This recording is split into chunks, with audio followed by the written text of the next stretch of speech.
on the importance of the work experience. And also to remind you that when it's come to work experience, some things you do in your everyday life is work experience. That's something that most people don't realize or get to know. Some of the things that you do in your everyday life, some of it is your talent, some of it is your hobby. You'll be surprised that in the future, it will be of such advantage, value addition, when it's come to looking for a job, for a paid job, even in self-employment or even in business. So you need to start taking it seriously. And let me start by giving you an example in my life, because it's important I share some of my life experience as well with you. I remember when I was still back in my country, before traveling to the United Kingdom, I had applied to do a master's in counseling in education. And I did apply when I was still back in my home country. I sent my application to this university, a very well recognized university across the whole world. It's part of the Lassos Group universities in the United Kingdom.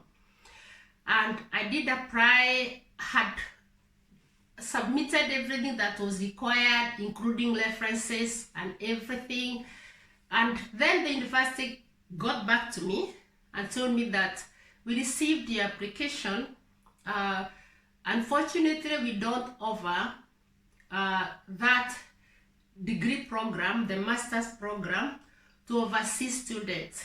They said they only offer that, master's program to the home student here in the UK. And then I said that's fine, and I just decided to wait. But then later on, by God's grace and goodness, I found myself in the United Kingdom. And immediately I landed here. I called the university and I told them I did put this application, and I got a response that it's only over to the home students. I just let you know that I'm now in the United Kingdom. I'm still not British, so I'll be considered as overseas student. But I felt I need to call the university and let you know that I'm already in the United Kingdom. And I remember when I called, it was in the morning, I was told to call again in the afternoon. They looked for my application. And it was after some years. Actually, that surprised me. And they told me to call in the afternoon. They looked for my application. And for sure, I called it on in the afternoon, and they told me that they have found my application.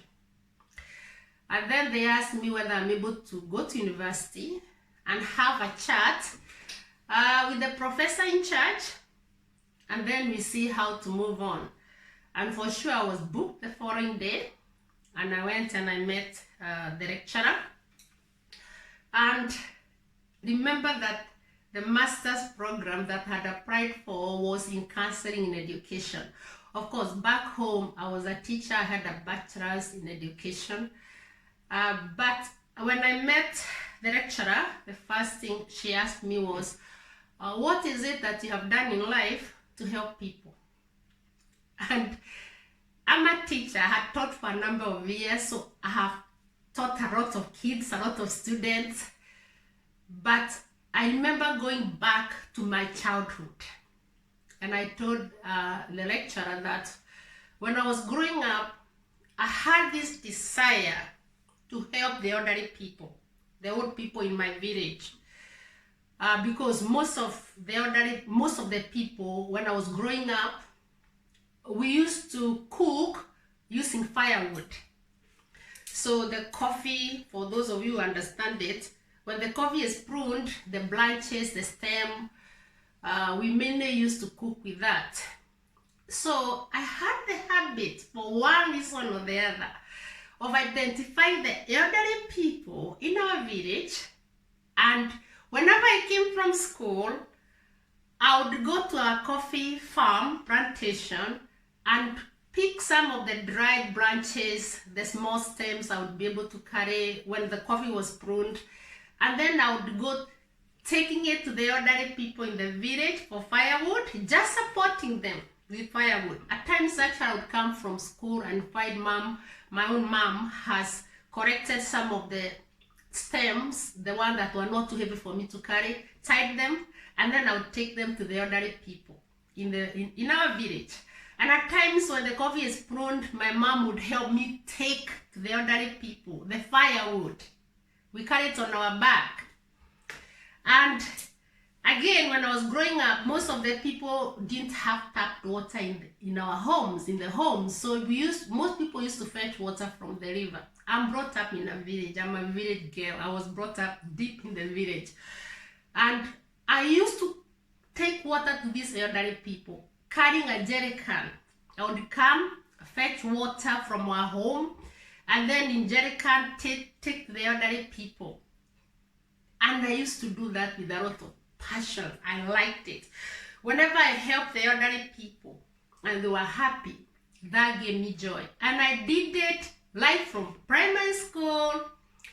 Even when I joined high school boarding, I continued doing it during the school holidays all the way to A-levels. And I think I stopped when most of the elderly people passed on. That's when I stopped. And then, of course, I got a job. And I had that passion of helping people, which is still there today. And as I narrated this to my lecturer, the lecturer by then, when she asked me what I've done in life to help people, she was making some notes. And we finished. And then she told me that we'll get back to you and see whether we can invite you for the interview with the rest of the students when they are coming for the interview. Although we offered it to the home students, we will see whether we'll invite you for the interview. And for sure, when the interview's time came, I was invited for the interview. I went for the interview. And when everybody else was going home to wait to know whether they have been successful in their interview, for me, I went home knowing that I had been given the admission. I was coming home just to wait for the admission letter. And that's how I started my master's program in counseling education in one of the top universities in the United Kingdom, one of the Russell's Group universities in the United Kingdom. So what I want you to encourage you as a young person, whatever you do in your everyday life, do not despise it, do it with passion. And especially when it comes to writing your CV, when you start looking for work or sending it to the employers, don't leave those small details that you have done. Actually, most of the application forms, they ask you, when you're studying, what did you do during those gaps? For example, let's say you finish your O-levels or your GCSE and you're waiting to join the A-levels or GCE or college, you ask, what did you do in those gaps? Or the gaps in your job, what did you do in those gaps? So you can use that to fill in your past experiences, to fill in those gaps and tell the employer or even the university that you're applying to, this is what I did. And you'll be surprised that it gives a lot of value addition to your application. So it's important. And I brought that as because we are looking at work experience or work placement, because most people tend to leave out what they have done in life, especially touching the lives of other people and making a positive difference in the lives of other people, because that is very important. And every employer needs to work or to employ such a person who is compassionate, who is so passionate to make a difference in the lives of other people or in the society or in the community.